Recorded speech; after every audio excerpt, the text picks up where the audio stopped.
If you ever wondered how the video showing Sean Diddy Combs beating Cassandra Ventura inside an LA hotel in 2016 could stay quiet for almost a decade until it was leaked to CNN last year, a man took the stand in the trial of Sean Diddy Combs this week who says he knows the reason why that video stayed quiet. The former security guard says the disgraced music mogul and his camp paid big bucks to him to make sure that video went away. Or so Diddy thought. From phone calls to stacks of cash to a secret meeting in an LA high-rise where this alleged payoff took place, we'll look at the extreme lengths this guard says that Diddy and those closest to him went in hopes of that video never seeing the light of day. The video certainly did. It's now been seen by millions of people, and it's now key evidence in a case that could put Diddy in prison for life. We're on the case, presented by Law&Crime. I'm Chris Stewart.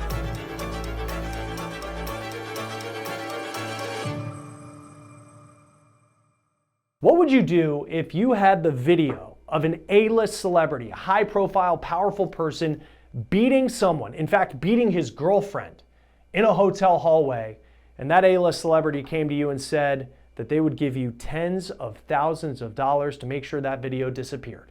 Former Intercontinental Hotel security guard Eddy Garcia says he was in that exact situation. Here's a sketch of Garcia on the stand Tuesday in New York. Garcia said in 2016, when he was working at the Intercontinental in LA, he was told there was an incident involving a high-profile guest. That guest was Sean Diddy Combs. That incident has now been seen by millions of people in security video that was leaked to CNN last year. The rules of YouTube are restricting us from showing that video to you here, but you can see in this sketch that the video was shown in court and Sean Combs had to watch the video once again as Garcia testified. The video shows Combs in a towel running down a hotel hallway after Cassandra Ventura. She is the singer known as Cassie. Ventura was Diddy's on-again, off-again girlfriend. She's been a key figure in this trial. In the video, Combs clearly beats Ventura. At one point, he even drags her and he throws a vase in her direction in what looks like a rage. Ventura said that she was trying to escape a freak-off, the drug-fueled sex parties involving escorts that she said she was forced to take part in. Garcia testified that when he looked at the video, he could see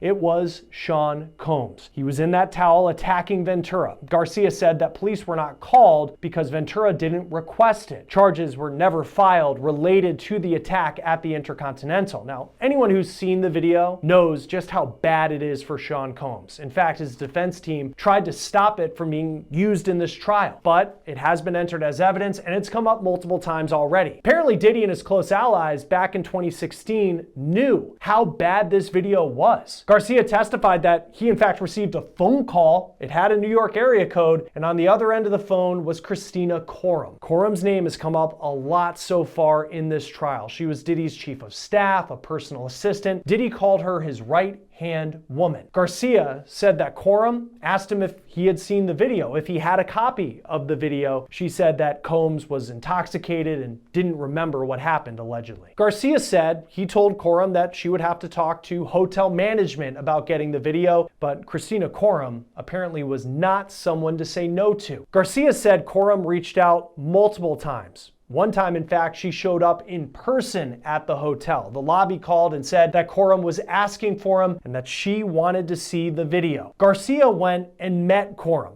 But at this point, it appeared he continued to play it professionally, telling her that she would have to talk to the people above him or even file a court request to get a copy of the video. The pressure campaign did not stop, though. Garcia said he received another phone call from a New York City area code, and it was Kristina Khorram. But this time, she handed the phone over to Sean Diddy Combs. Diddy allegedly asked Garcia if he knew who he was, and Garcia said he did. Diddy then tried to explain it all away, saying he was intoxicated. Garcia noted that Diddy sounded nervous in this phone call and that if this video got out, it could, quote, ruin him. Still at this point, Garcia said he couldn't pass this video along. For as much of this trial has been about Sean Combs' aggressive behavior and allegations that he was violent, this was a case where it appears Sean Combs knew the type of trouble he would be in if this video was made public. But even if Diddy seemed worried, according to Garcia, that pressure campaign continued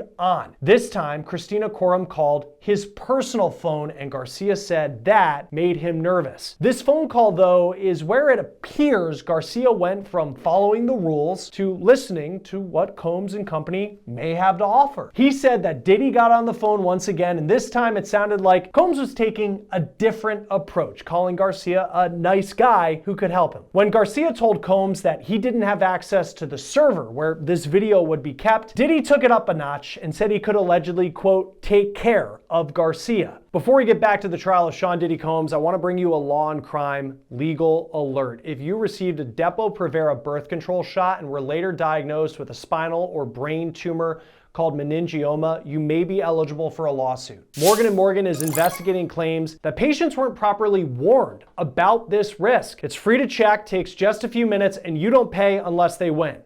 So scan the QR code on your screen or click the link in the description. You can also go to www.forthepeople.com/LCDEPO to see if you qualify.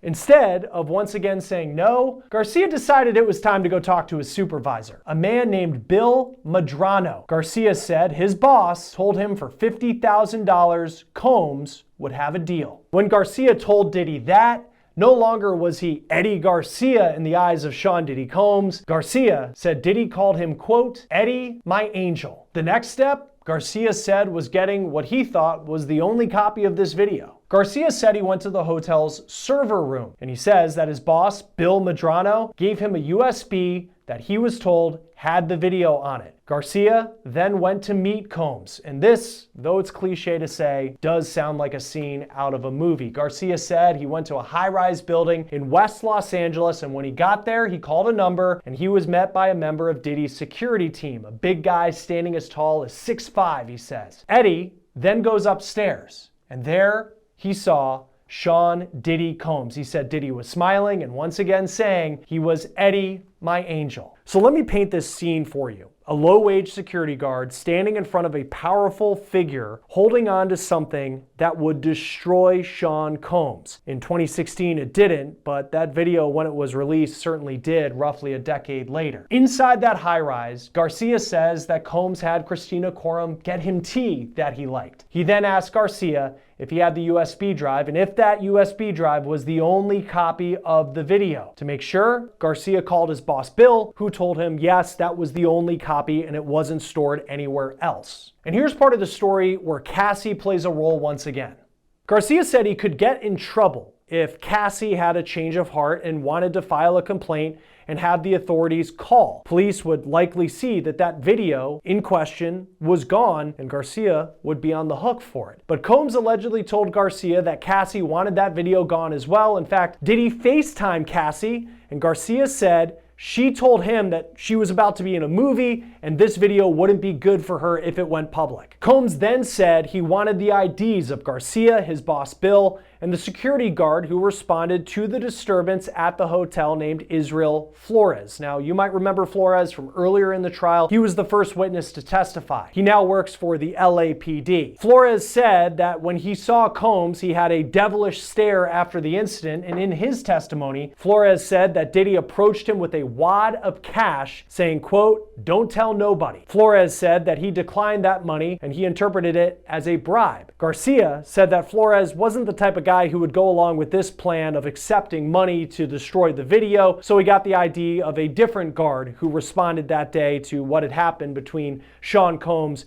beating Cassandra Ventura in the hallway. Garcia said that Diddy then brought out non-disclosure agreements in hopes of making sure Garcia would never talk about this arrangement ever again. All Garcia says he really remembers about that document is that he would be on the hook for $1 million if he ever broke the agreement. He says he was too nervous to read through all the clauses. It is important to note that as a guard, he barely made more than $10 an hour at the hotel. After signing, Diddy then brought out a money counter and processed the stacks of cash, and Garcia said it totaled to $100,000, which is $50,000 more than what they had agreed to on the phone. He said that Diddy thought money was going to Flores, who he allegedly tried to bribe earlier. Garcia said he left that high-rise building with a brown paper bag carrying $100,000 in cash. He brought it back to the hotel and he kept $30,000 for himself. $20,000 went to the security guard who gave him his ID, and $50,000 went to the boss who gave him the USB drive and allegedly signed off on this plan to try and get rid of this video so Diddy's career wouldn't be ruined. Garcia said he thought that it was the only copy of the video of Combs beating Cassie at the hotel. Garcia said on his way out, Diddy did ask him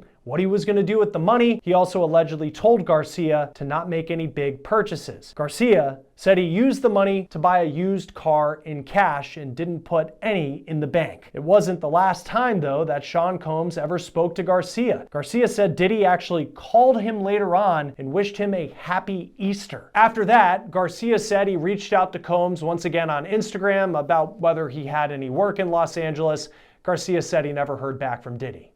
Perhaps Diddy thought that by allegedly paying off the security team at the Intercontinental, his problem would be solved, but that obviously could not have been further from the truth, because in 2024, CNN obtained a copy of that video and broadcasted it worldwide. It has been seen by millions of people. Combs' trial is expected to last several more weeks. He is charged with racketeering, sex trafficking by force, and transportation to engage in prostitution. He has pleaded not guilty. Join us now to talk about what happened in the courtroom once again is former prosecutor Melba Pearson. Always great to have you on Law and Crime. It's a wild story that Eddy Garcia told of Sean Combs and Kristina Khorram and the process of getting what they thought was the only clip of this video and then allegedly paying $100,000 for it. How does that fit into the case that prosecutors are trying to make against Sean Combs? Yeah, great to be on with you again. And it fits quite squarely into the case that the prosecution is moving forward, because this is another example of Diddy using his enterprises to cover up criminal behavior. So let's not get it twisted. We know that what happened between him and Cassie was criminal, that depending on the level of injury she sustained, it could be a felony level battery. We're not quite sure, but just from what we've seen, clearly at the very least, it's a battery. Depending on California law, it could have been even worse.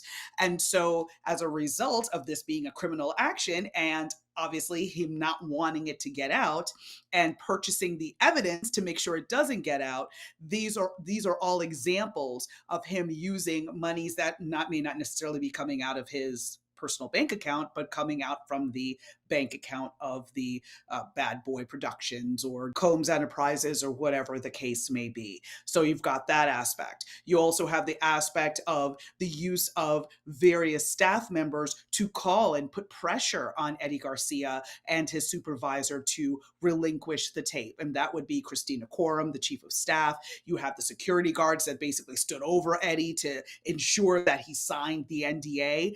All of those things play right into the government's hands in terms of showing he's also doing more than just making music. He's also running a criminal enterprise. And before we get into, just the scene that Eddy Garcia paints, and it's cliche to say, oh, it was like a scene just out of a movie, but when you bring out a money counter and you're just dishing out stacks of money like Sean Combs apparently did in this case, it feels exactly like a movie. But the work that went into this trial for the government went on long before the trial began. How do you go about finding Eddy Garcia and getting this story that this is what happened to at least one copy of this surveillance video in 2016? Well, it starts off with number one, finding out who was actually on duty that day. It's going to be through a series of subpoenas where you're subpoenaing the employment records, employment history, who was actually on duty on that particular day. And then you just start speaking to people. And of course, folks will be a little unwilling at first. And then you give them a subpoena, remind them they're under oath, that sort of thing. And then you start to get more and more information. And as you saw in this particular instance, Eddy Garcia was more forthcoming once he obtained legal counsel and he felt more comfortable talking to prosecutors. And that's when we really start to get get the full story. So it's a very step-by-step, methodical type of investigation where you start in wherever you can. You figure out who was working that day, you speak to the first person, you get more information, you follow up from there, you talk to a second person, you get more information, you follow up from there, on and on until you have what you believe to be the full story. I know that the parallel has been drawn in kind of shorthand of saying that the government's trying to show that Sean Combs in some ways was like a mob boss. And when I was hearing Eddy Garcia's story, and it's okay, so Kristina Khorram calls, hey, do you have the video? Could we get the video? No. And then she shows up in person at the lobby, and then it's, can we get the video? No. And then it's, well, I'm going to put Sean Combs on the phone and let me take care of you. And then suddenly it just seemed like the pressure campaign kept going and going and going. How do these actions, if you've ever prosecuted a case and you've looked at cases of organized crime, how does that pressure campaign that Sean Combs and Kristina Khorram apparently put on the security team at the Intercontinental compare to what you see in cases of organized crime? It's exactly the same. It's exactly the same. Now, and many times you'll see in organized crime cases, it's more of a threat of violence. But again, here that was a bit inherent because again, Eddy Garcia talked about, feeling very intimidated and nervous that he didn't even read over the NDA that he was signing, that with him making $10.50 an hour, there was like a $1 million penalty that he could never pay if he breached, but he was so nervous and couldn't do that because he had two huge security guards standing over him, making sure he signed. So that to me does not seem to be a knowing and willing waiver of your rights or any penalties or anything along those lines. So that that threat of force was always there, but also using money, using anything else that they can leverage to be able to get what the outcome that they want. And that's exactly what happened here. The thing was money. And if the supervisor had said, initially the supervisor said, I'll do it for 50 grand. But if the supervisor said, I want $500,000, he likely would have gotten it. Because again, Diddy had a vested interest in making sure his criminal activity did not come to light. And he was going to use all the resources he had to be able to do that. And I think too of the way Sean Combs apparently talked to Eddy Garcia. Like in the beginning, it was like, you seem like a nice guy. I know you can help me. And then the second that he had the deal, it was Eddie, my angel. And then, he had Kristina Khorram get him tea at this high-rise appointment. So I was just imagining this scene where it's like Sean Combs has his assistant get Eddie a tea he likes, but oh, by the way, my giant 6'5" security guards are standing right over you. It does feel in a lot of ways like a movie. Kristina Khorram, her name has come up a lot. You certainly see in this instance the role that she allegedly played in Diddy's life. What's your reaction to what she did in this story? It's consistent to me. It's consistent with everything that we've heard about her, that she is basically the fixer. She is his right-hand person, or was his right-hand person, and would do whatever needed to be done to ensure that he was protected. And that's not just in the thought process of, oh, it's my boss, I'm going to do the best that I can to make sure he's okay. It's, I'm going to figure out Eddy Garcia's personal phone number and start stalking him there to make sure that he gives up the tape. Like, she's going above and beyond just, I'm a good employee. She's basically being his lieutenant, if you're looking at it from a mob perspective. Right. And the personal phone call part was, even though there wasn't a threat of violence, and there's been a lot of witnesses, the woman who's a victim number 2, I believe, who was on the stand today as we're recording this, talked about, she said that Diddy tried to throw her over a balcony. But in this case, but you wonder how many more times Eddy Garcia says no until the threat of violence potentially would come. Maybe we'll never know. How do you, as the government, because it's a wild story. It's a wild story, and it fits into what we've heard thus far about Sean Combs. But how do you prove that that money was actually paid, because it wasn't cash, and Eddie went and bought a used car with it, apparently, all 30 grand? Well, again, that was the testimony of the CFO was very critical there to kind of talk about, the different accounts and how money would be given to different parties and how all of that came about. So the CFO is able to establish, hey, listen, cash payments were not completely abnormal. at least then you have a baseline that, okay, this could have happened. And then you have Eddy Garcia's testimony where he's, first of all, pled the fifth and was afraid of self-incrimination. Clearly, he knew he accepted money that he shouldn't have, and that he basically helped cover up a crime, and he ended up lying to law enforcement afterwards as a result. So him asking to have immunity is another sign that this may actually be true. So again, we've heard so many wild stories, and it's kind of like, the crazier the story is, the more on brand it seems to be. So in a vacuum, if you just heard this story and that was the only evidence, it would be hard to believe. But then you're hearing about the kidnapping of, Capricorn Clark. We're hearing about, someone being dangled over a balcony. We're hearing about, the freak offs where you see the video of the brutal beating that he levied on Cassie. All of these aspects put together seem to be very on brand. So I think it's going to be much easier for the jury to follow the thread all the way through. Yeah, it just feels like kind of a snowball when you hear the testimony with some of these government witnesses, where it started with Cassie and you're like, well, there's potentially the star witness, but she's going first. But then it just seems like things have been building each day with these witnesses. When it comes to NDAs, how is Eddy Garcia? I mean, how strong is an NDA when it comes to him actually testifying in a case like this? I know that he's talked about, I think there was a clause saying in legal proceedings he can get through. Typically, what does an NDA do in situations like this? Absolutely nothing, because once there is a subpoena, once there is an order from the government or the court to testify, the NDA is not worth the paper it's printed on. Period. End of story. Do we know if Kristina Khorram is going to testify? From what I've heard, there's been no indication that she's going to testify. There could be a number of reasons for that. Number one, she could have made herself unavailable, or maybe Diddy assisted her in becoming unavailable. And by that, I mean outside of the reach of the law, which could be she could be in another country, or she may be in hiding somewhere in the US and evading service so that she wouldn't have to testify. Or maybe they did find her and maybe she doesn't add that much to the case. Maybe she gives too much conflicting testimony, not quite sure. Or basically the prosecution would be calling her as a hostile witness because she likely wouldn't want to be there and testify against her old boss.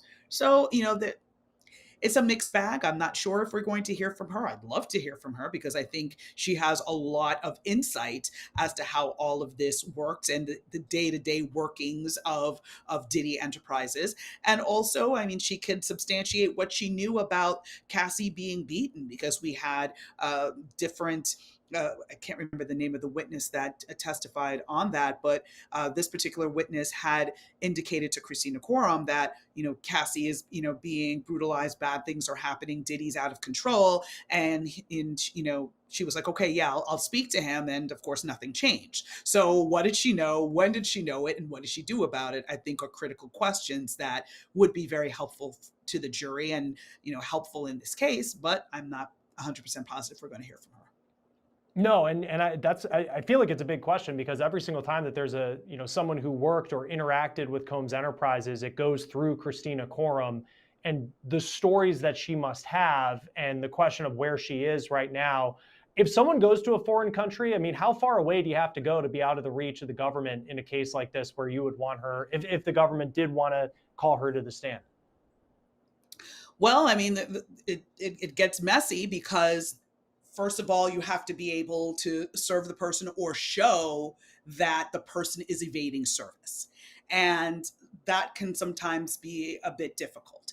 Then the other option is, how far will the government go to bring them back? Now, if let's say you fly to Mexico, that's a shorter flight. Maybe the agents can go get you there and bring you back if you refuse to testify. Do they do that? I mean, it all depends on the seriousness of the case and how vital that witness is to the case. It may not be worth it if you have other witnesses that are credible and can provide the information that you need. So there's no real like, okay, if you go as far as Vietnam, you'll be fine. There's a lot of factors that are at play as to whether or not the government is going to go try and get you and bring you back. And turning back to the Eddy Garcia story and this tape, which is just so central to this case. I mean, it's come up. Diddy's had to watch this, I mean, probably 4 or 5 times already. What effect do you believe that the government being able to show the jury this tape over and over and over again could have? Well, it's a double-edged sword. We've seen it in other high-profile cases. I think the George Zimmerman case was probably one of the top examples, where after a while, the jurors got desensitized to the video. In that case, the killing of Trayvon Martin and the, well, in his interviews and all of that afterwards, they kind of became desensitized to what they heard. But at the same token, it is strategic to constantly show the video at different junctures because it's reminding the jury that this is not a good person, right? This is somebody who is very much capable of violence and extreme violence. So if you saw what he did to Cassie, is it so far-fetched that he dangled somebody over a balcony? Is it so far-fetched that he held someone at gunpoint until Cassie would come back and speak to him? So it's very critical to remind the jury who it is we're dealing with, despite the fact he may be sitting in, a dad sweater and, all muted colors and is gray and all of that. You got to remind people that the person sitting there does have evil in their heart. How would you characterize how the defense is handling certainly Eddy Garcia's story, but then some of the other stories we've heard, where whether it's Sean Combs, dangled me over a balcony. In Cassie's case, it was Sean Combs, being physically abusive, she said, people who had their jobs threatened. You hear these very strong stories when the government is asking questions. How would you characterize, starting with Eddy Garcia's story, how the cross-examinations are going and whether Sean Combs can score any points? Listen, the defense is doing the best they can with what they have. And I will say at certain points, they have been really good at pointing out inconsistencies. They've been really good, for instance, in highlighting the fact that all of these people, as much as they complained and talked about the horrors of him being abusive in the workplace and all of that, they didn't quit. They continued to work. They posted things that, Diddy is this and Diddy is so amazing and happy birthday and, you are a God among men and all these types of things. It's almost like this cult that everybody just kind of worshiped him. So, all of that becomes really relevant in terms of the jury trying to decide whether or not these people are credible and whether or not the government has proven their case beyond a reasonable doubt. And then just lastly, I mean, as this trial's gone on, how likely is it, has it become more likely that Sean Combs would actually testify in his own defense? I don't see it happening. I don't see that he has anything to gain because he is going to open himself up to the mother of all cross-examinations. That is the moment that every prosecutor froths at the mouth for. So, I mean, myself, if it was me, I'd be like, yes, please testify so I can rip you apart, right? So there's no reason for the defense to put him on the stand because he is not going to add anything. He's only going to hurt his defense. And hopefully he understands that because at the end of the day, the decision to testify lies and rests solely with the defendant. So if the defendant wants to do it, and no matter what defense counsel may say, they can be like, you know what, I'm going to do this no matter what. I just want to tell my side of the story and whatever happens, happens. So it's possible that his ego will drive him to want to testify, but I think cooler heads will prevail from his perspective, and I don't think we're going to see him on the stand. What a moment it would be, though, reading that transcript the day before, if the judge asked, who are you calling tomorrow? And the defense said Sean Combs. And though unlikely, we'll see what happens. Former prosecutor Melba Pearson, always great to have you on Law and Crime. Thanks for being here. Thank you for having me. That will do it for On the Case, presented by Law and Crime. Subscribe to us on YouTube and Spotify. I'm Chris Stewart. We'll see you next time.